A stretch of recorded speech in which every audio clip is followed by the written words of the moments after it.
rate cuts. So kasi may pressure na siya niya. Ang Donald Trump naman magkaroon ng rate cuts na yun. Talagang mga ekonomiya. So sana mangyari ito kasi para maganda positive yan para sa atin sa ating crypto. Tingnan natin sa ating crypto bubbles. So yung ating crypto bubbles 1 hour ay CH bar plus 278%. As a yearly 1 hour ay si SARS po ang taas 5.4%. So halos ang karamihan ng baba natin sa day.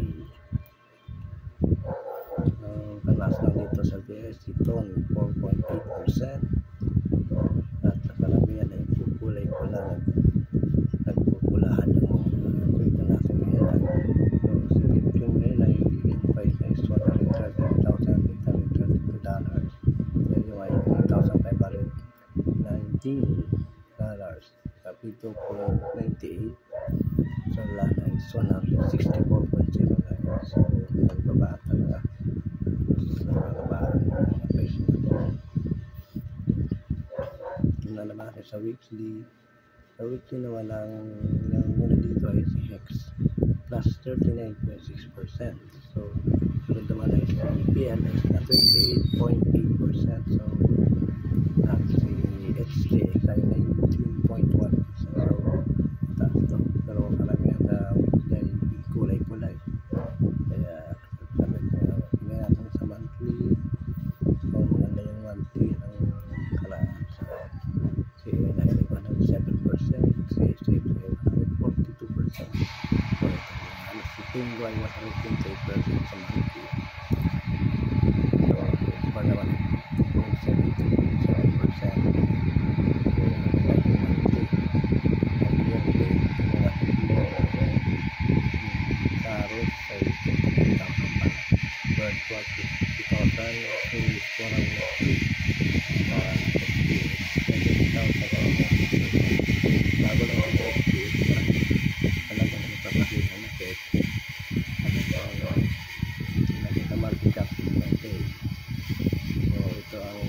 Minus 1.3% ang BTC. BTC naman ay minus 4.5% ang market caps. Mga talaga. BNB ay minus 2% market cap. So lahat ay minus 3.2%. Nagbahan talaga. Asan talagang balito natin sa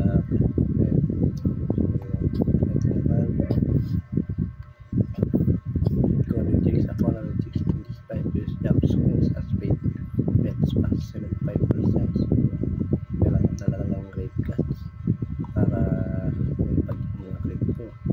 So ito nga yung chart ng Bitcoin na natin na talagang bumagsak siya. So kailangan makabasa yung mga bangon ko sa Bitcoin.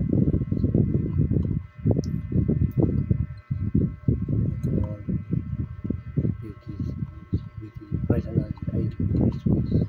Ito yung sa CoinGlass. Large blackout short duration.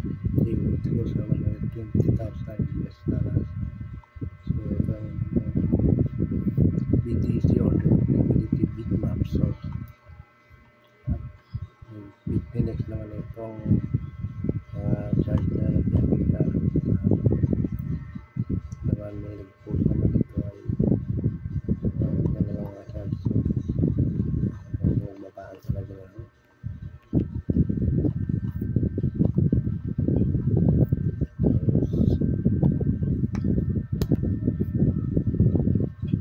Dito tayo sa Pilipinas.